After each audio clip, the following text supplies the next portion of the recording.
बच्चों, अपना आज का टॉपिक है चैप्टर नंबर 1 का पार्ट 3, जिसमें अपने करेंगे वेजिटेटिव प्रोपेगेशन, जो कि एक अलैंगिक जनन का प्रकार है। वेजिटेटिव प्रोपेगेशन या रिप्रोडक्शन को कायिक प्रवर्धन या कायिक जनन कहते हैं। यानी पौधे के काय भाग से, काय भाग का मतलब है जड़, तना, पत्ती, इनसे अगर नए पौधे का निर्माण होता है तो उसको अपने कायिक प्रवर्धन कहते हैं। देखा जाए तो पौधे के दो भाग होते हैं, एक होता है जनिक भाग यानी जो पुष्प है, और दूसरा होता है कायिक भाग जो उसकी काया बनाता है, उसकी बॉडी को बनाता है, जड़, तना और पत्तियां।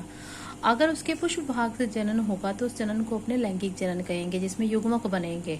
और अगर कायिक भाग से, उसके जड़ से, तने से, पत्ती से, अगर इनसे जनन होने जा रहा है, उनसे नया पौधा बनने जा रहा है, तो ऐसे परिवर्तन को अपने कायिक परिवर्तन या उसको अपने कायिक जनन कहते हैं। तो कायिक प्रवर्तन में पौधे के जड़, तना या पत्ती, उसका कोई भी एक हिस्सा लिया जाता है, तो जिस भाग को काम में लिया जाता है उसको अपने प्रोपेग्यूल्स कहते हैं। अब कायिक प्रवर्धन दो प्रकार का होता है, एक होता है नेचुरल और एक होता है आर्टिफिशियल। तो नेचुरल वेजिटेटिव प्रोपेगेशन और आर्टिफिशियल वेजिटेटिव प्रोपेगेशन यानी प्राकृतिक प्रवर्धन और कृत्रिम प्रवर्धन। प्राकृतिक मतलब जो अपने आप स्वतः ही होता है, जड़ से, तने से, पत्ती से स्वतः ही होता है। कृत्रिम का मतलब है जो करवाया जाता है। करवाए का मतलब जैसे रोज का अपने प्लांट उगाना है तो अपने उसकी एक कलम लेंगे तो उसको अपने कटिंग के द्वारा लगाएंगे। लेकिन जैसा देखा जाए कि आलू हुआ, अदरक हुई, अरबी हुई, इस तरह के जो प्लांट है वो नेचुरल वेजिटेटिव प्रोपेगेशन को प्रदर्शित करते हैं। वो अपने आप ही, उनके कोई सीड्स वगैरह नहीं होते हैं, बल्कि उनके स्टेम को, रूट को, इस तरह से उनके पार्ट्स को लिया जाता है। किस प्लांट में क्या काम में लिया जाता है, ये नेचुरल जो प्रोपेग्यूल अपने ले रहे हैं उसमें क्या ले रहे हैं, उसमें रूट भी ले सकते हैं, स्टेम भी ले सकते हैं, उसमें अपने लीफ भी ले सकते हैं, या फिर बाय बुलबिल के द्वारा भी हो सकता है। बुलबिल अभी एक्सप्लेन करूंगी।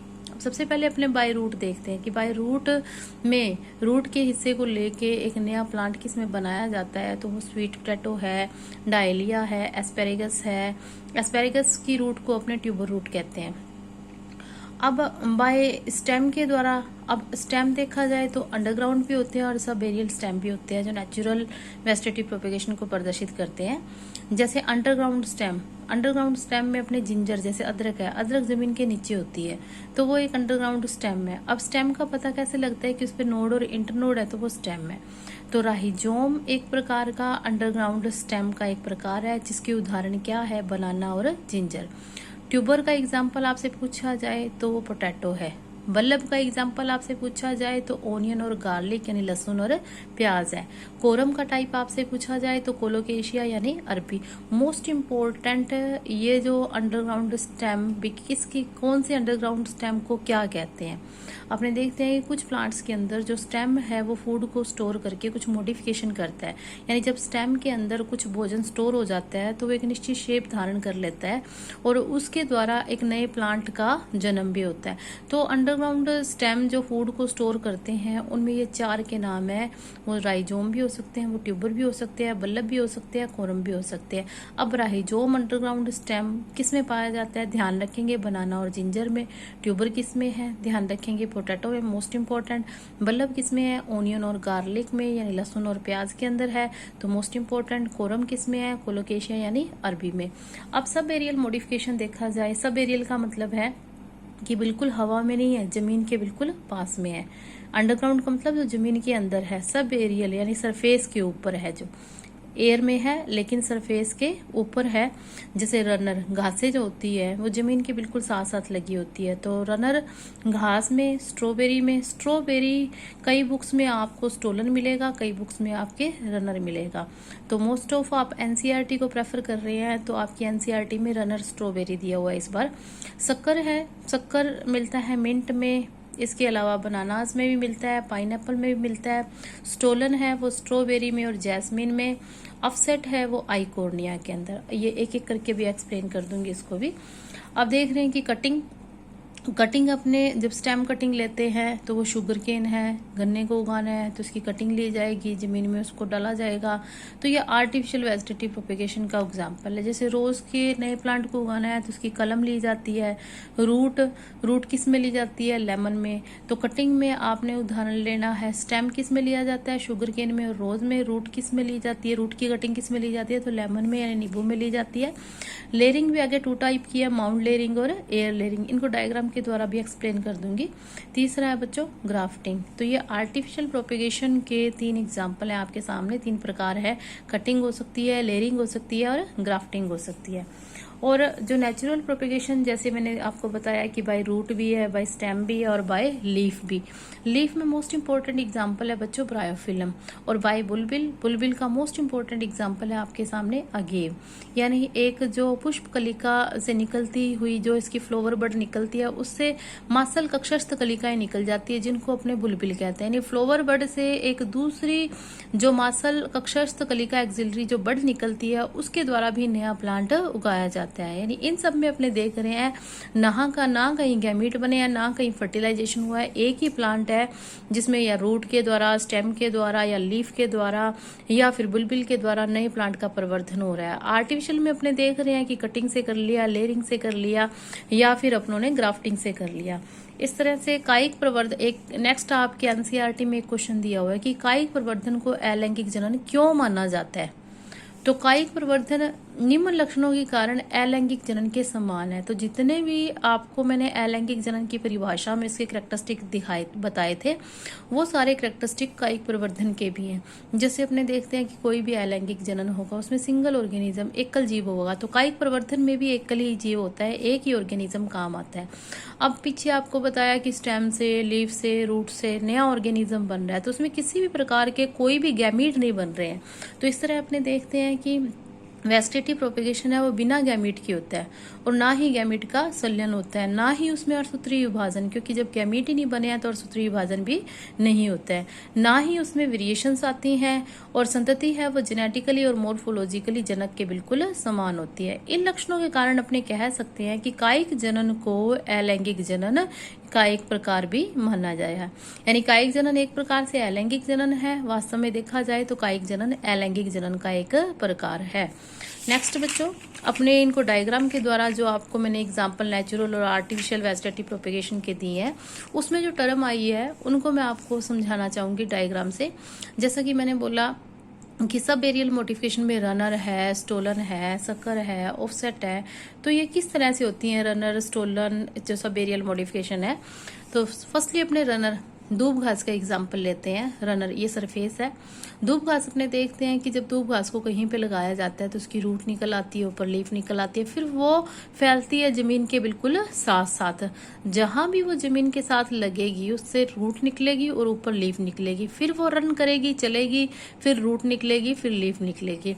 अब अपने को कहीं और जाके दूब घास लगानी है तो अपने इसकी कटिंग कर लेंगे, यानी यहाँ से कट कर दिया, यहाँ से कट कर दिया, इतना हिस्सा लेके अपनों ने कहीं और जाके दूब घास लगा दी और वो पूरी सरफेस पर इस तरह से रन करने लग जाती है। तो इसलिए अपने इसको रनर कहते हैं। यानी दूब घास का जो सब एरियल मॉडिफिकेशन क्या कहलाता है तो उसको अपने रनर कहते हैं। क्यों? थोड़े से हिस्से की कटिंग की, एक जगह लगाया तो वो इस तरह से पूरे सरफेस पर रन कर जाती है, फैल जाती है। बच्चों ये चीज ध्यान देने वाली है कि जो स्टेम है, कोई भी जब स्टेम होगा उसमें नोड व इंटरनोड होते हैं और जब भी कोई भी ब्रांच निकलती है वो हमेशा नोड से निकलती है। यानी लीफ निकलती है वो हमेशा नोड से निकलती है। इसको अपने परव संधि कहते हैं, इसको अपने परव कहते हैं। यानी ये नोड है और बीच का हिस्सा इंटरनोड है। जहां भी आपको लीफ दिखाई दे रही है उन हिस्सों को अपने नोड कहते हैं और दो नोड के बीच का हिस्सा इंटरनोड कहलाता है। लीफ हमेशा और हमेशा नोड पर निकलती है। नोड को हिंदी में परव संधि कहते हैं और इंटरनोड को हिंदी में अपने परव कहते हैं। इस तरह ये रन करती है किसी भी सरफेस पर, यानी जमीन के ऊपर पर रन करेगी, इसलिए दूब घास को रनर कहा गया। सब एरियल मॉडिफिकेशन में ये रनर है। दूसरा बच्चों स्टोलन है। स्टोलन में अपने देखते हैं जैसे स्ट्रॉबेरी का एग्जाम्पल स्टोलन में भी आया है। तो कोई भी जो स्ट्रॉबेरी का प्लांट होगा उसमें नीचे से रूट निकली, ऊपर से लीफ निकली, लेकिन अब जो स्टेम जाएगा वो सरफेस के बिल्कुल साथ साथ रन नहीं करेगा। पहले अपवर्ड जाएगा फिर डाउनवर्ड, यानी पहले ऊपर की ओर जाता है फिर नीचे की ओर आता है। जैसे वो नीचे की ओर आएगा वहां से फिर रूट निकलेगी और फिर वो ऊपर की ओर जाएगा, अपवर्ड जाएगा, फिर डाउनवर्ड जाएगा। इस तरह नीचे उसके रूट निकलेगी। इन रूट को अपने एडवेंटिशियस रूट कहते हैं एक तरह से। तो ऊपर लीफ नीचे रूट, लेकिन इन दोनों में अंतर ये रहेगा, ये सरफेस के साथ साथ रन करती है लेकिन यहाँ पहले अपवर्ड और फिर ये डाउनवर्ड। इसको अपने स्टोलन कहते हैं। तीसरा एग्जाम्पल बच्चों शक्कर का है जो कि पुदीने में होता है। शक्कर का मोस्ट इंपोर्टेंट एग्जाम्पल है पुदीना यानी मिंट। अब देखते हैं कि जो मेन इसकी ब्रांच होती है उसमें से अंडरग्राउंड शाखा निकलती है। ये अंडरग्राउंड शाखा जमीन से ऊपर निकलेगी, जब ये ऊपर निकलेगी वहां फिर रूट बनाएगी, फिर ये स्टेम बनेगा इस तरह से, फिर ये मेन ब्रांच बन जाएगी। फिर इसके नीचे से अपने देखेंगे फिर एक ब्रांच निकलेगी, यानी ये अंडरग्राउंड ब्रांच निकल के फिर ये ऊपर की ओर जाके फिर ये लीफ को फॉर्मेट करेगी, फिर ये मेन प्लांट बन जाएगा, फिर इससे न्यूट्रिशन लिया जाएगा और फिर ये एक नया प्लांट बन जाएगा। इस तरह से अपने देखते हैं, ऐसे मॉडिफिकेशन को अपने शक्कर कहते हैं। ऐसा मॉडिफिकेशन पुदीने में पाया जाता है। अब आपको पुदीने के नए प्लांट लगाने हैं तो इसको यहाँ से कट कर दिया जाएगा और इतना सा ब्रांच लेके कहीं और लगा दिया जाएगा, फिर उससे शाखा निकल आएगी और फिर उसको कट कर दिया जाएगा, फिर इसको उठा के कहीं और लगा दिया जाएगा, तो इनसे ब्रांचेज निकल आएगी। इनको अपने शक्कर इसलिए कहते हैं क्योंकि जो नया स्टेम बनने जा रहा है, जो नई ब्रांच बननी जा रही है, वो मेन प्लांट से न्यूट्रिशन तब तक सक करती रहती है जब तक ये मैच्योर नहीं हो जाती, इसलिए इसको शक्कर की उपमा दी गई है। चौथा बच्चों एग्जाम्पल ऑफसेट का है, जो वास्तव में एक प्रकार का रनर ही है, लेकिन ये रनर जो ऑफसेट वाला है वो एक्वेटिक है, यानी एक्वेटिक रनर को ऑफसेट कहते हैं, जो जलकुंभी के अंदर पाया जाता है, आइकोर्निया के अंदर पाया जाता है। ऑफसेट में सिर्फ 2 ही नोड होते हैं और बीच में एक इंटरनोड। मोस्ट इंपोर्टेंट कि ऑफसेट में कितने नोड और कितने इंटरनोड होते हैं, तो 2 नोड और एक internode. Aquatic runner of 1 internode long क्या कहलाता है, उसको अपने ऑफसेट कहते हैं, जो आइकोर्निया में पाया जाता है। तो बच्चों नोड है, ऊपर लीफ निकली है, रूट निकली है, ये ब्रांचिंग है, इसको इंटरनोड कहेंगे, ऊपर से लीफ नीचे से रूट, इसको ऑफसेट की उपमा दी जाती है। अब बच्चों अंडरग्राउंड स्टेम को अपने देखते हैं। तो अंडरग्राउंड स्टेम में फर्स्टली एग्जांपल आपको देने जा रहे हैं राइजोम। तो राइजोम जैसे अदरक हुआ, अरबी हुई, इस तरह से इनके अंदर राइजोम्स अंडरग्राउंड स्टेम पाया जाता है। जैसे कि आपने अदरक और अरबी इनके अदरक के अंदर अदरक में देखा ही है कि ये एक हॉरिजेंटल स्टेम है अदरक का। पीछे आपको मैंने एग्जांपल इसके लिखवाए हैं, जैसे बाय राइजोम जिंजर, यानी अदरक के अंदर पाया जाता है, और अरबी जो है उसमें कोरम पाया जाएगा। तो फर्स्ट ये अपने जिंजर का देख रहे हैं। तो जिंजर में अपने देखते हैं, आपने सबने अदरक देखी हुई है, तो अदरक में इस तरह से आपको फ्लैशी लीफ सी दिखाई देती है। उसके बाद फिर यूं लगता है कि कोई लाइनिंग आ रही है, तो इन लाइनिंग को अपने नोड कहते हैं, और हर एक नोड से लीफ निकलती है। इन लीफों को अपने स्केली लीफ कहते हैं। लेकिन जहां से इसकी स्टार्टिंग होती है, ये इसकी अपने कहेंगे प्योर लीफ है। तो ये इनकी प्योर लीफ, और बाद में इसकी जो ट्रू लीफ होती है, सत्य पत्तियां होती है, बाद में इसकी कागजी पत्तियां होती है हर एक नोड पर। नीचे इसकी रूट निकली होती है, जिनको अपने एडवेंटिशियस रूट कहते हैं। इनके ऊपर जब इन्होंने सर्वाइव करना होता है राइजोम के द्वारा, तो एक एक्सिलरी बड बन जाती है। इन एक्सिलरी बड के द्वारा नए राइजोम, नए प्लांट्स को उगाया जा सकता है, जिसमें अपने देख रहे हैं भी किसी प्रकार के कोई गैमेट्स नहीं बने हैं, लेकिन इस एक्सिलरी बड के द्वारा एक नया प्लांट बनता है। तो इस तरह नोड, इंटरनोड और हर एक नोड से स्केली लीफ, और ये एक प्रकार की जो सत्य इनकी पत्तियां हैं वो इसके ऊपर पाई जाएगी।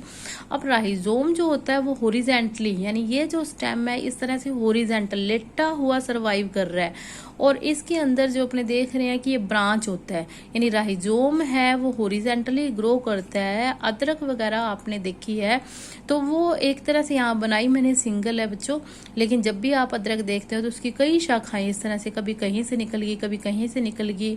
तो अदरक एक प्रकार से अंडरग्राउंड स्टेम है जिसको राइजोम कहा जाता है, और राइजोम एक ऐसा स्टेम है जो हॉरिजेंटल सर्वाइव करता है, और प्लस वो ब्रांच होता है, यानी वो शाखित होता है, और उस पर जो आपको कागज नुमा जो संरचनाएं उसके ऊपर दिखाई दे रही है वो उसकी वास्तव में कागजी पत्तियां, जिसको अपने स्केली लीफ कहते हैं, वो होती है। अब इनके ऊपर जब एक्सिलरी बड बन जाती है तो नया प्लांट है इसी एक्सिलरी बड के द्वारा सर्वाइव करता है, यानी अपने कहीं अदरक को उगाया जाता है तो किसके द्वारा, उसके राइजोम के द्वारा। और राइजोम पर क्या होती है, एक्सिलरी बड होती है, जिसके द्वारा अपने नया प्लांट उगा सकते हैं। अब आलू भी देखा है बच्चों आपने, तो आलू एक प्रकार का जो स्टेम है, स्टेम ने फूड को स्टोर करके इस तरह से ट्यूबर का निर्माण कर लिया। जैसा कि अपने देख रहे हैं कि राइजोम में पूरे स्टेम में फूड को स्टोर हुआ था, लेकिन ट्यूबर में स्टेम है वो स्टेम की जो एक ब्रांच है वो अंडरग्राउंड हो जाती है और अंडरग्राउंड होके उसके टिप में फूड को स्टोर होता है। हालांकि राइजोम है वो पूरा का पूरा अंडरग्राउंड है, राइजोम पूरा का पूरा अंडरग्राउंड है। पोटैटो का जो प्लांट है उसके अंदर अपने देखते हैं कि मेन ब्रांच से एक ब्रांच निकल के अंडरग्राउंड हो जाती है और उसकी टिप पार्ट है वो फूड को स्टोर करता है। अब टिप पार्ट जब फूड को स्टोर करेगा तो इस संरचना को अपने ट्यूबर कहते हैं। तो एडवेंटिशियस रूट वेजिटेटिव रिप्रोडक्शन के समय इसमें बनती है। जैसा कि अपनों ने देखा है कि यहाँ पर एडवेंटिशियस रूट बनती है, लेकिन इसके अंदर एडवेंटिशियस रूट कब बनेगी, जब इसने वेजिटेटिव रिप्रोडक्शन करना होगा उस टाइम। यानी इसके ऊपर एक तरह से जब ट्यूबर होगा वो अंडरग्राउंड होगा, उस पर एक्सिलरी बड है या स्केली लीफ है वो बनती है। इनको यहाँ से कट करके अपने इसको उगा सकते हैं, तो इसको अपने आइज कहते हैं। यानी जिस पर एक्सिलरी बड लगी हो, उसके ऊपर स्केली लीफ लगी हो, उसको अपने क्या कहते हैं, तो आलू की आंखें या आइज कहा जाता है, जिसके द्वारा अपने नया प्लांट उगा सकते हैं। यानी इन आइज को लेके कट करके अपने नए प्लांट को लगाया जा सकता है। तो आलू की इस संरचना को अपने ट्यूबर कहते हैं। अब बच्चों बात आती है कोरम की।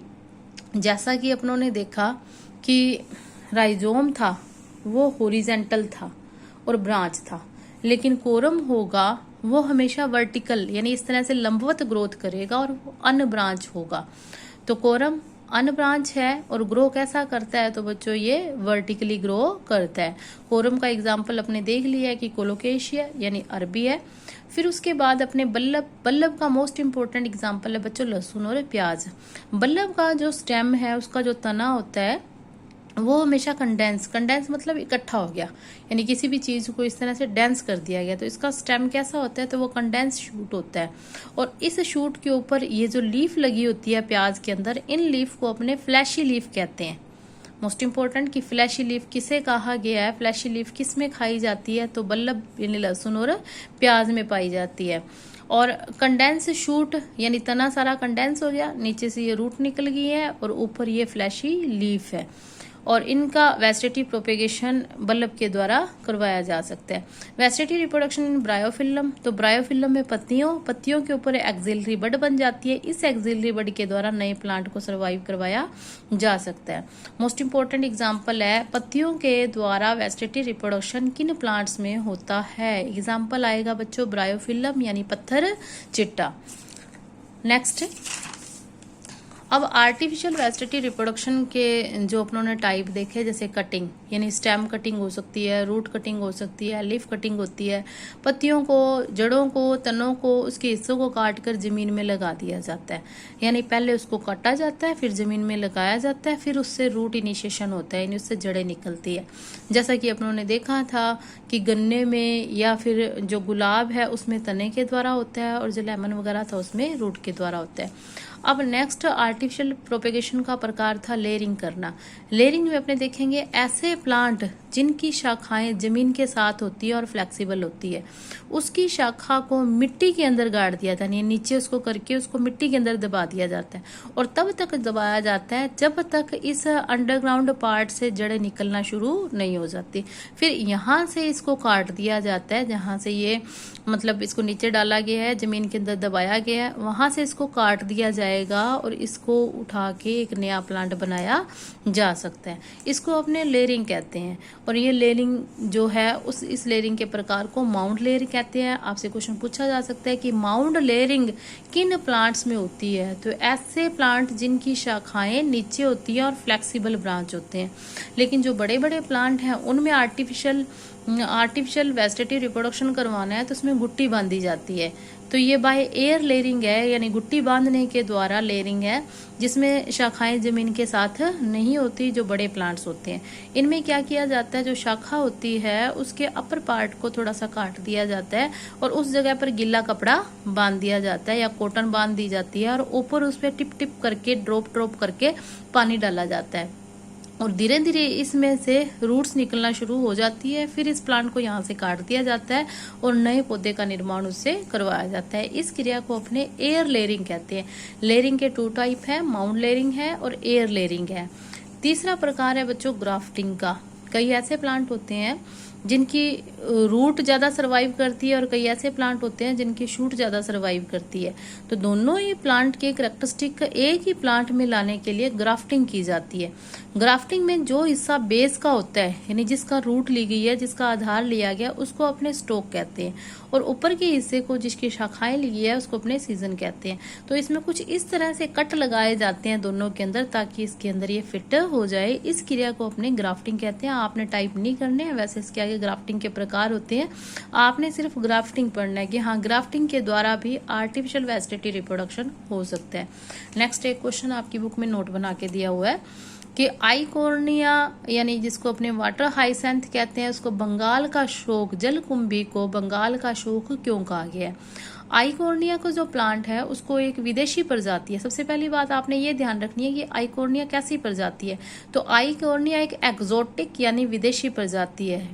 ये भारत में लाई गई थी और ये बंगाल के जलाशयों में उसकी सुंदरता के कारण लाई गई थी। तो बंगाल के जलाशयों में अपने देखते हैं कि बंगाली है वो सी फूड वगैरह या जलाशय से जो मछलियां वगैरह होती है वो ज़्यादा खाते हैं। तो ज़्यादा खाने के कारण और प्लस उस जलाशयों को सुंदर बनाने के लिए आइकोर्निया को लाया गया था। आइकोर्निया का जो स्टेम होता है वो ऑफसेट होता है, जो अपनों ने किया ये अभी ऑफसेट का प्रकार, तो वो कायिक जनन करता है। तो इसको लाया तो सुंदरता के कारण गया था, लेकिन ये ध्यान नहीं था कि ये कायिक जनन करके इतनी जल्दी सारे सरफेस के ऊपर फैल जाएगा। तो वो जलाशयों में इस गति से फैला, क्योंकि अलैंगिक जनन के अंदर अपने या कायिक जनन के अंदर अपने देखते हैं कि नंबर जल्दी से जल्दी बढ़ता है। तो जिसमें जलाशयों के ऊपर इतनी तेजी से फैला कि पानी के अंदर रहने वाले जीव जंतुओं के लिए ऑक्सीजन बहुत कम रहने लग गई थी, और उसी के साथ देखा गया कि ऑक्सीजन की कमी के कारण जो जलाशय के अंदर जीव जंतु रह गए थे उनकी डेथ होने लगी, उनके नंबर नहीं बढ़े, जिसके कारण इसको जलकुंभी को बंगाल का शोक कहा गया। अगर इसको सफाई करने की कोशिश भी की गई कि आइकोर्निया को यहाँ से निकाल दिया जाए, लेकिन अगर इसका एक भी हिस्सा पानी के अंदर रह गया तो वह अलैंगिक जनन के द्वारा वो पूरी सरफेस पर बहुत ही जल्दी फैलता था। इसलिए आइकोर्निया या जलकुंभी को बंगाल का शोक कहा गया है, क्योंकि ये जीव जंतुओं के मरने का कारण बना, जिससे वहां का जो व्यापार था वो भी प्रभावित हुआ। नेक्स्ट बच्चों, एल्गी और फंजाई प्रतिकूल परिस्थितियों में लैंगिक जनन ही क्यों करती हैं? नेक्स्ट क्वेश्चन है आपकी एनसीईआरटी का कि एल्गी और फंजाई है प्रतिकूल परिस्थितियों में लैंगिक जनन ही क्यों करते हैं, वो अलैंगिक जनन क्यों नहीं करते? क्योंकि प्रतिकूल परिस्थितियों में ये लैंगिक जनन जब करते हैं तो लैंगिक जनन हमेशा एल्गी और फंजाई में स्पोर फॉर्मेशन के द्वारा होता है, यानी इसमें बीजाणु बनते हैं। और बीजाणु एक ऐसी संरचनाएं होती हैं जो प्रतिकूल परिस्थितियों को सहन करने की क्षमता रखती है, यानी ज़्यादा टेम्परेचर आ गया, ज़्यादा एयर आ गई, ज़्यादा कुछ कोल्ड वगैरह या हीट वगैरह, कुछ भी इस तरह की कंडीशन अनफेवरेबल आ गई है तो स्पोर उस कंडीशन को सहन कर सकते हैं। इसलिए एल्गी और फंजाई है प्रतिकूल परिस्थितियों में जो देखते हैं लैंगिक जनन करते हैं, और जैसे ही अनुकूल परिस्थितियां आती हैं तो ये अपने नंबर को बढ़ाने के लिए, अपनी संख्या को बढ़ाने के लिए अलैंगिक जनन करते हैं। तो ये बच्चों अपनों ने आज कंप्लीट कर लिया वेजिटेटिव रिप्रोडक्शन का पार्ट 3 कर लिया। इसके बाद अपने करेंगे पार्ट 4 जो कि लैंगिक जनन से संबंधित है। आप सभी बच्चे स्कूल लगने से पहले ये सारा होमवर्क कंप्लीट करते जाएं, इसको साथ साथ कंप्लीट करें ताकि होमवर्क इकट्ठा ना हो। कहीं भी प्रॉब्लम आती है तो बच्चों मेरे को कॉल करके आप पूछें। धन्यवाद।